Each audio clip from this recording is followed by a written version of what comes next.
What's up? Welcome back to Nostalgia. Dave here, another podcast. What's going on in pop culture right now? Surprisingly packed August summer pod to get into. A lot of stuff, a lot of music. We have new EP from Moses Sumney, a new album from Khalid, new album from JPEGMAFIA, and a new surprise album from Kanye and Dolla, Vultures 2, and also Killer Mike's new album. A ton of music to get into. Also, M. Night Shyamalan's new thriller film, Trap, and the conclusion of House of the Dragon Season 2. A lot to get into. So make sure you subscribe, youtube.com/nostalgiapod, linktree.com/nostalgiapod, see links below. Get the best of 2024 Spotify playlist linked below. Let me know it's good, and I'll see you next week. What's up? Welcome back to Nostalgia. Dave here with a review of Moses Sumney's new EP, Softcore. Moses Sumney, of course, the kind of one-of-one alternative R&B singer who has made his name with his previous two albums. The last one, Grey, came out several years ago at this point. Moses also making his name in Hollywood as an actor because he has a very unique, I think, presence and look to him. It makes sense that he could branch out into acting. I thought he was honestly pretty good, pretty memorable in a supporting role on HBO's much maligned The Idol last year, for example. Nonetheless, he's back doing his main gig, which is being a musician. And when I first saw this title, Softcore, I was like, oh, that's super clever. This must be his second album. I love that. It's actually not his second album. Grey and Afromanticism are the two albums, so this is an EP. So the wordplay wasn't what I thought it was at first glance. Nonetheless, I think Moses Sumney's new EP, Softcore, is really awesome. This is only 6 songs in 20 minutes. It's truly an EP, but every song is different on this. If you listened to him before or you're brand new to him, what stands out most to him is his singing voice. It is incredibly powerful. It is incredibly unique. He sounds like himself and no one else. That's what makes him so cool. That's what's made his past music so striking, is that he really grabs you with his singing. And what's so cool about this EP is across these 6 songs, he's effectively doing a huge genre mismatch where he's making all different types of songs. It's really awesome. Track 2, Vintage, for example, these really soulful background vocals in sharp contrast to the pretty short track 3 song, Whiplash, which has these really great dancing piano keys. The single Gold Coast, very island vibe. You almost feel like you're hearing water droplets, sprinkle from the rain. And the second to last song, Hey Girl, really jazzy. The first jazz you really get on. And the last song, Love's Refrain, this chanting background performance with this like catchy snapping and kick drum. This is like the whole Moses Sumney experience in a 6-song EP. Like in terms of making an EP that has to grab you, because obviously EPs, short run time, less room for error. I think he nailed it with this. This is one of the best EPs I've heard in a long time. It sounds like this is truly conceived as just a one-of-one EP too, not like his last album, Grey, which was released in 2 parts. So I'll assume this is like a full piece, and I think it totally works as is. That being said, would love a full-length album from Moses just because he is so talented. He is so unique. I think he's a really cool artist. I love listening to him sing. I kind of think about him in a similar mold to Sampha. They're very different vocalists. They make different kinds of music, honestly, but they both leave an impression on me in a similar way and kind of stand out amongst their peers in that regard. Big fan of Moses Sumney. Let me know what was your favorite moment on his new EP, Softcore. Let me know. And for more music reviews, subscribe, and I'll see you next time. What's up? Welcome back to Nostalgia. Dave here with a review of Khalid's 3rd album, Sincere. This is Khalid's first full-length album since Free Spirit came out way back in April 2019. It's been a long time. Of course, he did release Scenic Drive mixtape at the end of 2021, so he hasn't been away quite that long. And of course, Khalid has really made a name for himself, become quite successful, I would say primarily as a guest vocalist, as a feature these days, because he's just on some massive tracks of others. Of course, Billie Eilish, Halsey come to mind. The most successful song off Free Spirit to me would have been the big hit Talk, which was Disclosure produced. So Khalid, in a sense, almost was a guest on Disclosure's production with that as well. And ultimately, like to this point, I have not been a big fan of Khalid when it comes to comparing him to his contemporaries in the male R&B space. Despite Khalid maintaining solid streaming numbers, I still don't think he makes a really strong impression as a vocalist himself when he's not a guest on other people's songs. On his third album, Sincere, Khalid remains incredibly sanitized and vanilla as a vocalist, as an R&B singer. I find this music almost consistently dull and overproduced at times, but really, more than anything, it's just not lively. It's not engaging, and I don't feel like he stands out at all compared to his peers. Does he have a nice voice? I think he does. I think he's a perfectly fine singer. And again, when he's working with others, it seems to stand out and pop a bit more. But when he's making his own music, all these songs, even if they're like okay and finely made in their own regard, it's really just kind of in one ear and out the other type music to me. I just don't feel and hear the passion. Honestly, my favorite song off Sincere would have to be Breathe, and that's the only one that happens to have a guest spot. In this case, Arlo Parks, and Khalid does seem to almost be doing a bit of like a hip hop inflection with the performance, but usually, like, even if the production is rarely a bit lively, the Khalid vocals just don't pop. I just don't really understand the appeal here. And if you think back to when Khalid really blew up, of course, several years ago at this point with the debut American Teen, of course, when he himself was a teenager, that music, I think, at least the way it was produced, a bit more acoustic, at least the guitar was a little bit more noticeable. Like, his vocals were able to shine and be more of the center stage when it comes to those songs. Since then, I just feel like he's really, I don't say gravitated away from that. It's not like he took a sharp left turn or anything. It got even less interesting and more basic and simple. And even though he's a fine singer in his own regard, he's not doing enough to really make this music pop beyond what it is, which is just pleasant, which is just fine. But there's just not enough personality here, I think, to really engage with, and certainly nothing asking you to revisit it. And Disclosure did not return for any songs on Sincere, unsurprisingly, so there's nothing as catchy as Talk on here. It's that simple to me. But yeah, let me know. If you like Khalid, you probably like Khalid more than me. Please tell me why. Like, why does he jump out to you as an R&B vocalist? Like, what does he do that really grabs you? Let me know. And for more music reviews, subscribe, and I'll see you next time. What's up? Welcome back to Nostalgia. Dave here with a review of Killer Mike's 7th album, Sinners and Saints. This album is being put out under the name Michael and the Mighty Midnight Revival, which is Killer Mike's like gospel choir group that he's worked with in the past. Songs for Sinners and Saints is being billed as the follow-up, the coda album to last year's Michael. Of course, that was the album where Killer Mike won 3 Grammys last year, including Best Rap Album, his first solo album since Run the Jewels came into being, of course. Lately, of course, Mike had released Run the Jewels 1 through 4. All 4, of course, critically acclaimed massive albums he made with LP. And now Mike has gone on this new run of solo music.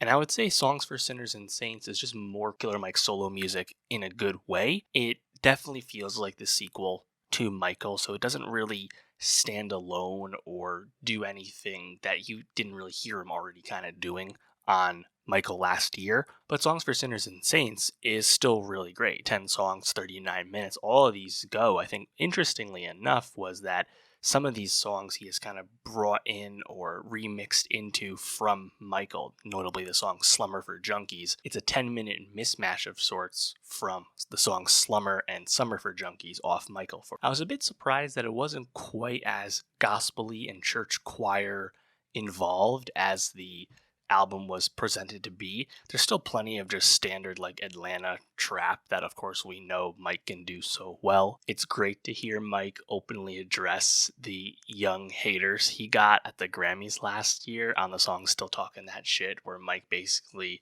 calls people out that didn't know who he was and wondered why he was winning Best Rap Album over Travis Scott. Pretty funny. The main takeaway though is that this is really of a piece with last year's album, and it isn't really a new era, new interstitial for Mike as a solo rapper. This is maybe the end note, the conclusion of what happened with Michael more than anything else. But it's still, I think, a more interesting body of work than just like a bonus deluxe release. Like, these are not cutting room floor songs. It's just kind of more of that story. Just we already had kind of come to know this story already off Michael, so that's why he doesn't come across as quite as fresh. I think the song Humble Me is quite strong. Mike openly addressing his unfortunate arrest at the Grammys last year, getting arrested. No charges pressed, of course, but still getting arrested in the moment at a Grammy Grammys where he's winning 3 awards, and how that makes you feel and how that humbles you, as the title suggests. Strong song. The second song, Nobody Knows, with Anthony Hamilton, definitely giving you that preaching choir vibe. Nice drum tempo, love the keys. Exit 9, Scenic Route. I think this is, one of the best, just standard, Atlanta trap songs. Great feature from Blast on the chorus. Very catchy. He's just right at home, doing what he's doing these days. Blast is on fire, I would say. And then an awesome feature from Offset, of course, the Atlanta connection. Very obvious, but with just a light amount of auto-tune, I think Offset sounds great on here. And Offset, of course, due to some of his own personal tragedies, namely, of course, the passing of Takeoff a few years ago, kind of fits at home and makes sense lyrically on a Killer Mike album. He doesn't feel out of place. It's pretty great. I'd say Lord Prepare Me, which has a few features. That's probably the most overtly gospel-y song, in terms of the Mighty Midnight Revival. That's where it's most obvious, is on that song. And of course, I already mentioned Mike's performance on Still Talking That Shit, but I think Key Glock sounds so good on that song. Key Glock on any kind of Southern production, he just levitates. His flow is just so good, so consistent, so strong. He sounds great, and he's also great at talking shit. And Project Pat as well. I love that song. So yeah, like I said, it's not an album that I think is special at all in that regard. I don't think this is going to win Best Rap Album necessarily, although I wouldn't be surprised if this got nominated the same way Nas continued to get nominated for the other King's Disease albums, the way he did after winning for the first King's Disease, right? So it's good in all regards. It's just not unique or special, because we kind of just got this already the first time around. And there's also no song on this that matches the greatness of Scientists and Engineers off Michael, for example. And again, this is not a huge surprise or huge shock. I think the fact that we got this album at all, and that it's so connected to the previous album, comes across as a welcome surprise, honestly. But let me know, what did you think of Killer Mike's latest album, Songs for Sinners and Saints? What was your favorite thing about it? And for more music reviews, subscribe, and I'll see you next time. What's up, welcome to Nostalgia. Dave here with a review of JPEGMAFIA's 5th album, I Lay Down My Life for You. Peggy back, first album since his collab with Danny Brown last year, Scaring the Hoes. Of course, JPEGMAFIA, I think people know him well at this point. He's really established as a more independent, more underground alternative rapper who at this point has been making music for a long time and has really developed and cultivated a loyal fan base for, again, many album cycles at this point. So whenever he releases anything, it's very exciting because he is a really unique rapper. JPEGMAFIA's 5th album, I Lay Down My Life for You, is very much classic Peggy. The frenetic energy, the unpredictability to his music is on full display throughout this album. Different vocal inflection, rock elements, pitch changes, very layered and varied production. It's never boring, and it's also never samey. 14 songs, 41 minutes. I think a lot of these songs really hit. You have stuff that goes incredibly hard, like the single Sin Miedo, with the guitar and the synths just really goes. But then you also have stuff that's a lot softer and straightforward, such as Either On or Off the Drugs. There's some really awesome background vocals on this as well. Great feature from Vince Staples. A throwaway Drake diss bar as well. Not new to Peggy. He's done that before. It's kind of the whole package. I think this album is awesome. One of my favorite rap albums of the year. Just kind of running through the songs here. The first song, I scream this in the mirror before I interact with anyone. Really awesome first line from Peggy, saying if he was a basketball player, he'd be like Dylan Brooks, but worse. I think that's really funny, really specific. Love that. That song, the drums with the cymbal hits immediately grabs your attention. The guitar drops in. Song kind of starts and stops. A really effective intro. I mentioned Sin Miedo. I think that one's really hard. I'll Be Right There. I like this one. Has the strings really filtering in nicely, and the background choir low-key belting really goes. It's dark and hell is hot. I like this one a lot. Kind of different, as for track 4, pitched up vocals from Peggy, almost giving you Despicable Me Minion energy in a good way. I think sometimes when Peggy switches up the pitches, switches up the vocals a little bit, auto-tune, whatever it might be, sometimes he almost is a little hard to decipher and understand, but I think in a song like this, it works quite well. One of the best songs on the album, New Black History featuring Vince Staples. Vince has a really fun flow, really matches the beat. Then you have this like Future sample where at first I thought I was like, is Peggy doing Future like vocal inflection? No, it's actually just Future. Nice horns on that song too. That's where the Drake bar pops up. Don't Rely on Other Men. I love the bass hits on that. The guitar sounds great. Kind of this orchestral outro as the song concludes. Again, there's just so much variety across the production. It's really engaging. Vulgar Display of Power. What a ludicrous song title. The guitar and drums, though, really awesome. Ex-Military. This one really stood out to me. This one is fire. It's a obvious but still amazing sample. It's the After Laughter Comes Tears sample from Wendy Renee, aka the sample used by Wu-Tang Clan on Tears. You know it instantly. It's iconic, and Peggy doesn't spit hot fire the way the Wu did, but I think he matches the beat well, and it's a fun use of the sample. JPEG Ultra, as the name suggests, features Denzel Curry. Fun collab, of course. A lot. They're often two sides of the same coin as rappers in that regard. They have similar influences, similar sounds, and I think the song's fine. I would have liked this one to hit a little harder than hitting. Honestly, the Denzel performance kind of reminds me of the recent tape from him. It's fine. It's good. It's nothing spectacular. As I mentioned, either on or off the drugs. I love that it's just like a softer, almost like a smoother, less touched up Peggy performance. And he had that softer background singing. It's very soulful. I think this song is really awesome, and it's funny to like really celebrate one of the softer and quote unquote quieter songs from Peggy. An album like this, which is so varied and so loud, often has so engaging. But this also engaged me just as much. I think that just speaks to the breadth of Peggy's abilities, is how versatile he is in terms of different songs he can make. From there, the album kind of fades out for me with those last three songs, although I have to say, Buzzy Lee's singing on Don't Put Anything on the Bible, I thought was really nice as well. But overall, is this better than Veteran? Is this better than his 2019 album, All My Heroes Are Cornballs? To me, it's right up there with those, at the very least. I think it's a great, great album. One of my favorite rap albums of the year. And Peggy remains just a one of one, honestly, in the best possible way. But let me know, what's your favorite moment about JPEGMAFIA's latest album? I mean, there's so much going on here. Everyone probably has a different favorite moment. Let me know what you like most about this album.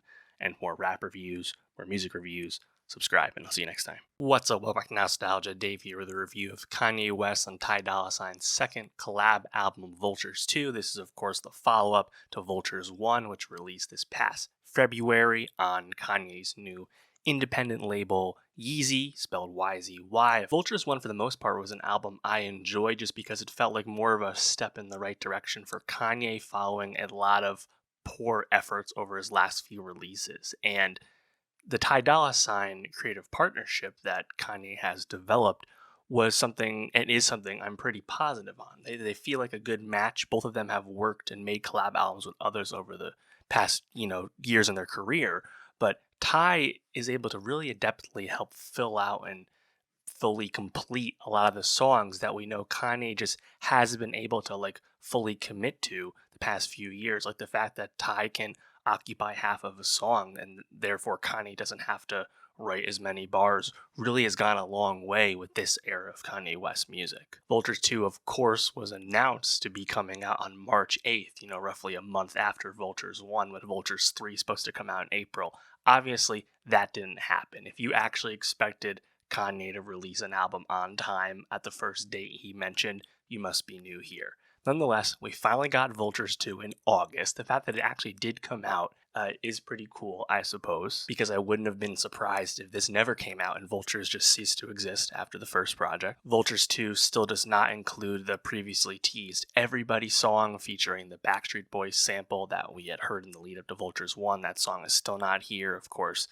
Nicki, Ty, and Kanye's New Body has not been officially released on Vultures 2 either. As much as Kanye and Ty Dolla $ign's Vultures 2 is a welcome surprise for actually getting released, it really doesn't stand up to the success of Vultures 1. Vultures 1 had 3 really impeccable songs on it: Burn, Carnival, and Fuck Some. They both happen to be the 3 biggest hits off the album as well. Nothing on Vultures 2 compares to those songs. And really, Vultures 2 just kind of comes across as stuff that was on the cutting room room floor in the original Vultures sessions, and most of the good stuff already came out on the first album. That's how most album sessions work. Vultures 2 is notably not as dark, lyrically speaking, as Vultures 1, although there are still some moments where Kanye references some of his past and recent predicaments and controversies. It's also quite notable, and not for a good reason. The most memorable moments on Vultures 2 are often songs that have previously been leaked or teased, and songs that are just old, such as Sky City from the Yandi sessions from like 5-6 years ago,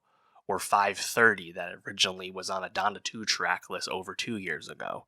I do enjoy Kanye doing the good life reference on promotion, like we always do at this time. That's a fun little Easter egg for fans, I guess you could say. My favorite overall song is probably Field Trip. That one goes pretty hard. Forever Rolling is decent as well. But yeah, this is just not as interesting or memorable as the first Vultures. And even the first Vultures, we gave it as much praise as we did because it was just a lot better than the past stuff. Obviously, we're still a long way off the greatness of Kanye's past. Much like the first Vultures, I think this is an album where you take a few songs that you like, keep them in the rotation, and the rest of this is kind of going to wash over you, and you're just going to leave it in the past. And if Vultures 3 ever does come out, I'm going to feel pretty similarly, I'd have to imagine. But just kind of going through the song-by-song run here, it is, it's a robust full-length album for sure, 16 songs, 51 minutes, and right off the bat, we have the first song, Slide, featuring Kanye and Ty, of course. Beat's pretty good. Ty's kind of spitting in the beginning. Unfortunately, Ye's flow is really poor, and the bars are just super weak on this one. And it's just not much of a song because of that. Although Fred, again, does have a co-production credit on the song that stood out to me. The next song, Ty Moving Slow, I think this one's a bit better because you have almost like chanting in the beginning, a la the chanting in Carnival from Vultures 1. Ye's bars, though, still pretty meh, although his second verse, I think, is a big step up. And the autotune actually sounds pretty good for Kanye. I mentioned Field Trip, which I like quite a bit. Playboy Cardi, super hard on this one. Ye's really good as well, although his verse is pretty short. I didn't really need Kodak on this song, to be honest. Kind of kills momentum, but I still like the song overall. Fried, also, pretty solid, pretty hard. Actual chanting, totally in this song. Again, like Carnival, really fun.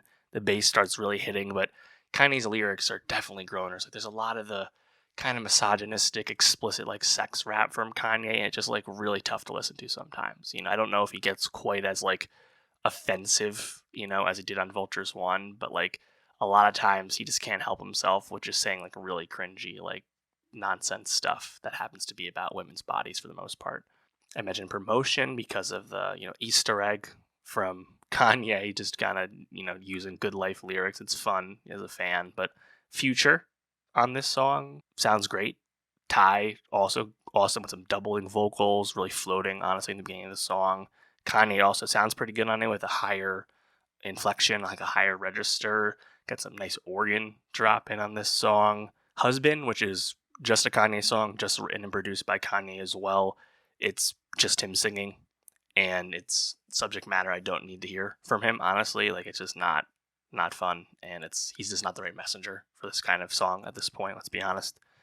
Lifestyle, the next song, has an okay Lil Wayne feature, but then you get some of that husband singing again, similar mode, again, kind of odd. Maybe is interesting because it's really just the sample. It's the Maybe sample by Ketan Carussell, and that's really all of the song over this James Blake beat, so it doesn't leave that much of an impression for me. I guess in a sense it's similar to how Kanye made Panda back in the day, where it's what do you call it, Father Search My Hands Part 2, which was effectively just Panda all over again, kind of a similar vibe, I guess. The next song, Bomb, Northwest, back again. She was, of course, on Vultures 1, and I think she was a lot better on that one, although on this one, she's singing and rapping in Japanese. Fun, I guess. This has been a big trend lately with Kanye's kid on the album twice now. Of course, Adonis Graham was on For All the Dogs for Drake, and just a few weeks ago, Childish Gambino's son Legend was on his Bando Stone album. I still think the song on Gambino's album is the best because they're going bar for bar. But it's been an amusing trend, even if usually the songs aren't anything special. River is solid. Young Thug Pretty good performance on this. Nice feature from him. And honestly, some of the best rapping from Kanye on the whole album. Too Much Money to Be in the Streets, Free Larry Hoover, Free Young Thug, etc. Tie in a gospel choir on the outro. Very triumphant. I believe Charlie Wilson's in there as well. Sounds great. 5:30. I like this song quite a bit. Very like kind of old-timey piano. Some of the best, most lucid bars from Kanye in the beginning anyway. And then the second verse, he kind of falls apart with the like "listen to Drake, bitch" line and a bunch of other name dropping, including people on this album.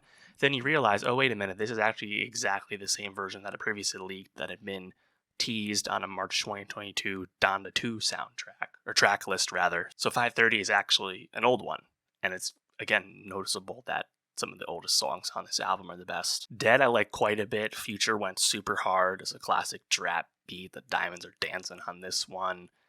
Ty verse kind of weak, honestly, but then Little Dirk pops up as well. Pretty solid, so the song's okay in the end. Forever Rolling, I enjoyed a decent amount. Good Ye performance. I think the light autotune on Kanye sounded really nice.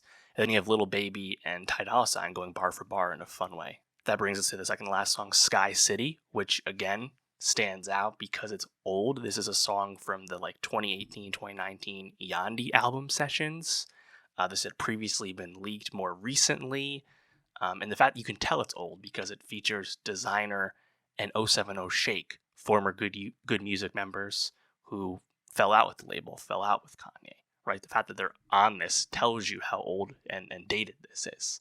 The song's still pretty decent, though, I think, for what it is. You have Sci-Hi on it as well. Now, the interesting thing about it is this is where the AI verse charges are coming from. And the fact that maybe Kanye used the Sci-Hi reference and then just AI filtered his own vocals onto that. Just if that is the case, we don't know yet. If that is the case, incredibly disappointing. I mean, obviously, look what happened with Drake when he used AI vocals for Tupac and Snoop.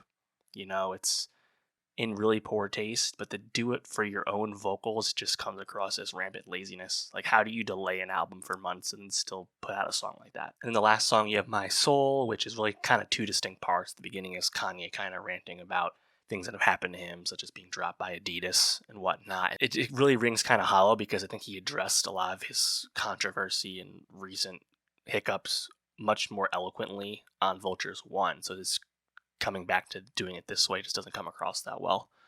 But yeah, in all, Vultures 2, it's fine in moments / immemorable in other moments. Doesn't really change anyone's opinion on anything that's happened lately. I think Vultures 1 is stronger pretty much across the board, but there's a few moments on the album that are worth taking away. Let me know, what did you like most about Vultures 2? How would you compare it to Vultures 1? Are you excited about a Vultures 3? Do you want Kanye to move on and do something else? What do you most want to hear from him next? And for more rap reviews, more music reviews, subscribe, and I'll see you next time. What's up, Welcome to Nostalgia. Dave here with a review of M. Night Shyamalan's new thriller film, Trap, starring Josh Hartnett. The latest film from M. Night is here. M. Night's been on kind of the comeback trail, I guess you could say, ever since Split. You know, the last, 4 or 5 movies have been largely well received, as M. Night has maybe attempted to branch out beyond the parody of his filmmaking and become almost like a celebrated B-movie filmmaker at this point. And whether the movies are good or not, and obviously his movies remain up and down, he remains a polarizing filmmaker overall in terms of his overall effectiveness as the whole package as a filmmaker. I really root for and celebrate M. Night because he is often financing or co-financing a lot of his movies, and he's really getting things done inside and also independent of the studio system in a way few filmmakers are able to do these days. So he's the type of creator we should be rooting for in the modern film industry. And the M. Night Shyamalan family has, in general, been in the news with M. Night's daughter, Shauna, making her directorial debut earlier this year with the horror film The Watchers, and also M. Night's oldest daughter, Suleika, making her acting debut in Trap alongside Josh Hartnett. And Josh Hartnett, of course, is well timed for him to continue the Josh Hartnett-assance, so to speak, between his great performance in Oppenheimer last year, a great cameo performance in The Bear Season 3 just last 2 months ago, and now the lead role in an M. Night Shyamalan thriller film. Hartnett has really established himself once again as a leading man, I think. But the question remains, is M. Night Shyamalan's latest film good? I think Trap from M. Night Shyamalan overall is a really fun, enjoyable time. At its core, the film is very high concept. What if a serial killer gets trapped by law enforcement at a A-list pop star's arena concert? Can that serial killer escape? Or will he be caught?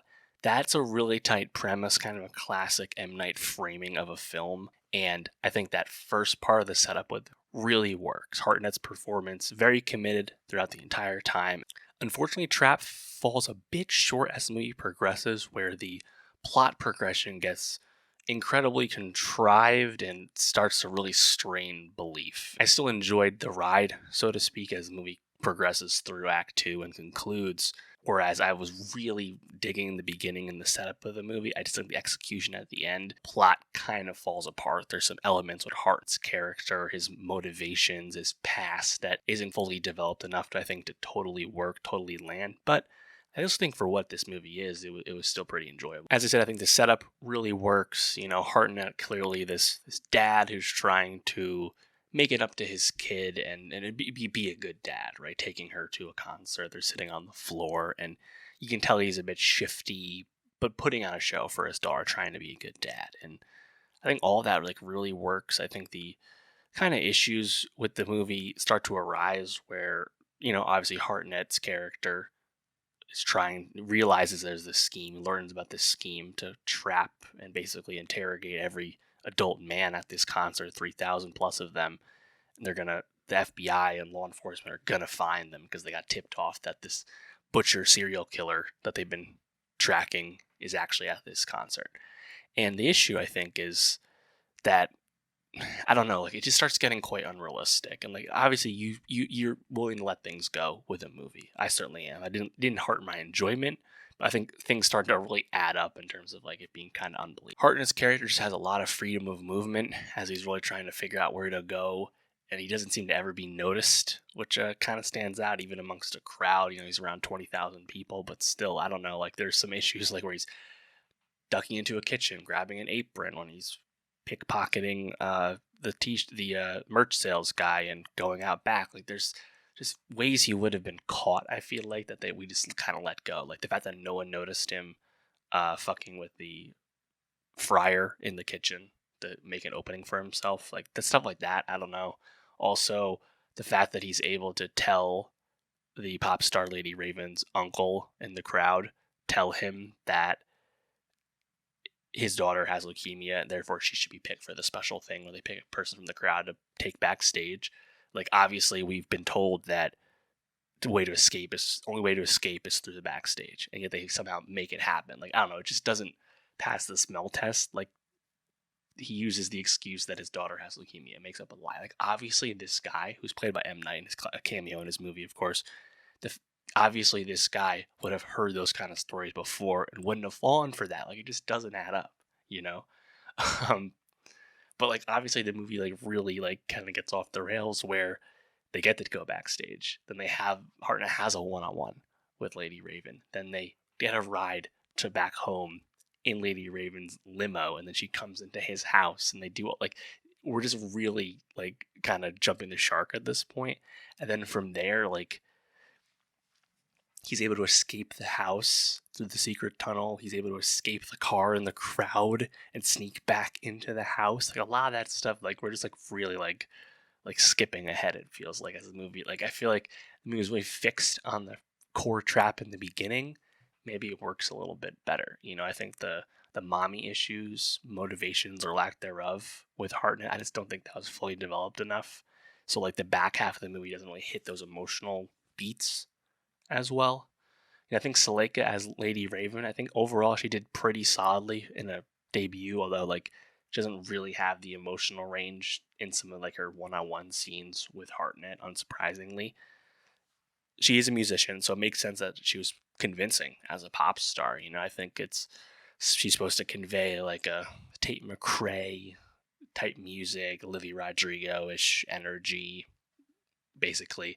And it works pretty well. honestly. I think I would have loved a little bit more development in Hartnett's like living double lives in terms of being like a genuine like family man and father and husband, and then also separately being this like brutal serial killer. It's just like the movie tries to like color in his psyche, but doesn't really do it into the second half of the movie, so it doesn't really work for me and doesn't help like distract you from the fact that the plot gets super contrived and ridiculous at the end. So I still kind of enjoyed it. I think based on Hartnett's performance, based on general unpredictability of the film, because I just wasn't expecting it to go the directions it went. So I enjoy it. It's still a fun thriller movie, even if ultimately I think the flaws kind of beat you over the head by the end. But yeah, let me know, what did you think of M. Night Shyamalan's Trap? Did it work for you? Did the second half fall apart? Somewhere in between? Let me know what you thought. And for more movie reviews, subscribe, and I'll see you next time. What's up, Welcome Back Nostalgia? Dave here with a review of House of the Dragon Season 2, now out in full on HBO. House of the Dragon, Game of Thrones prequel. We know it well. I thought the premiere, as I talked about when the season returned, was quite strong with the blood and cheese moment, and the question, of course, remained, would the season maintain its momentum and keep us going as we barrel towards the Dance with Dragons in this Game of Thrones prequel series? Overall, I really enjoyed House of the Dragon Season 2, and I think it made a number of great improvements on Season 1. There are some faults with this season in terms of its plotting. Overall, the season was really effective at keeping the momentum going for most of its characters and continuing to develop those characters and draw in their motivations and push us into this, civil war conflict. The Rook's Rest set piece was fantastic. Aegon was colored in and made a much more well-rounded character. Aemond fully leaned into the villainy. Cole became even more detestable. Great scenes between Rhaenyra and Alicent. There's a lot to love about this season. Of course, the big talking point has been Daemon and being at Harrenhal the entire season. This season and its hiccups and its shortcomings and its finale that didn't really feel like much of a finale and more of a setup for season 3 more than anything else, I think that largely is weighed down by the challenges of this as an adaptation, because the source material is so thin and certain characters really do not have as much going on as others. So Daemon was sidelined in the plot almost out of necessity. I did really enjoy the fact that they decided to have him have visions at Harrenhal and use those visions to bring back past actors and ultimately lead him to renewing his vow to Rhaenyra. I think that was all pretty clever. It just took way too long, unfortunately. I really liked how this season handled the dragon seeds. Of course, Hugh and Ulf, non-legitimized Targaryens, but those of Targaryen blood, being able to successfully become dragon riders, and of course Adam of Hull as well. And what that means to someone like Jace, whose very birthright, his very status as a Targaryen due to his hair and his parentage is often in doubt. Like, I think they really enjoyed and did a good job of coloring in the other sides of that. There are certainly characters in season 2 that continue to get short shrift, namely Baela and Rhaena, particularly Baela, who is really just kind of sent off to the Vale and still out there at the moment. I think those are characters that, if you know the material, have more to do in the future. So I'm not like worried about that. And I think if anything, like the fact that I know the story, I know where this is going, having read Fire and Blood, having read the Song of Ice and Fire World book, I know the beats. I have a hard time being super frustrated with like a lack of like significant plot progression in the back half of House of the Dragon Season 2, because I just know what's to come. And there's so much more to come. Like, in fact, there's so much more action. So, like, when I see characters that are still kind of undeveloped, like Rhaena and Baela, or someone like Daemon, who doesn't have really much to do this season, although I did really enjoy all of his moments. That's because I think him and everyone at Harrenhal was like really well acted and staged. I enjoyed that for what it was. But there's like less plot going on, right? I just can't help but see that as more exciting plot still yet to come.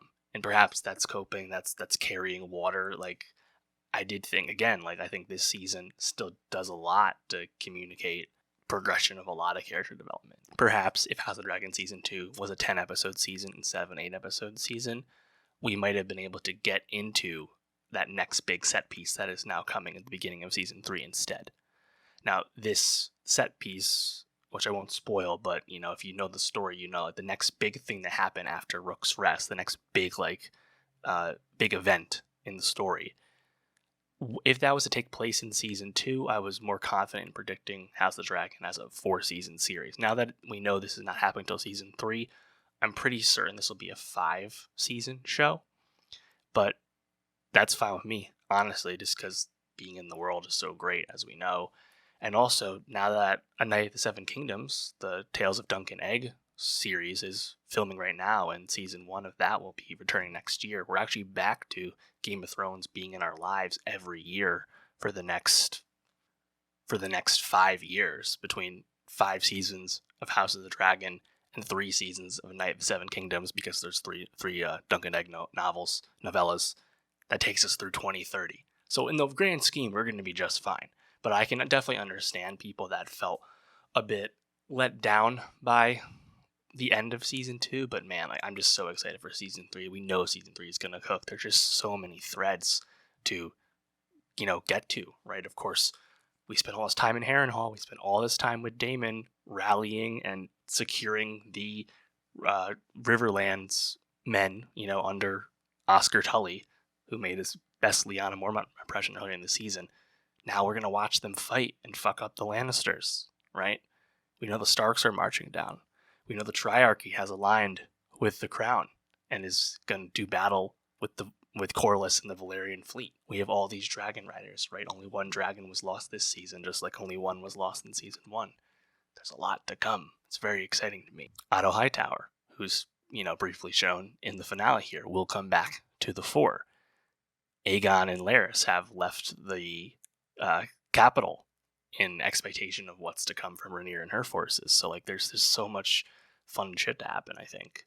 And I think it was kind of cool to have the visions that Daemon continued to experience in Harrenhal, which of course was not a new phenomenon. We knew Harrenhal fucked with you the whole time, but to have that actually kind of come full circle in Daemon's final visions, almost kind of seeing the future, right? Seeing Bloodraven, seeing the Three-Eyed Raven, seeing obviously the Daenerys Birth of the Dragons and whatnot, and then literally being told, envisioned by Helena, that he's going to die at the God's Eye, which again, if you know, you know.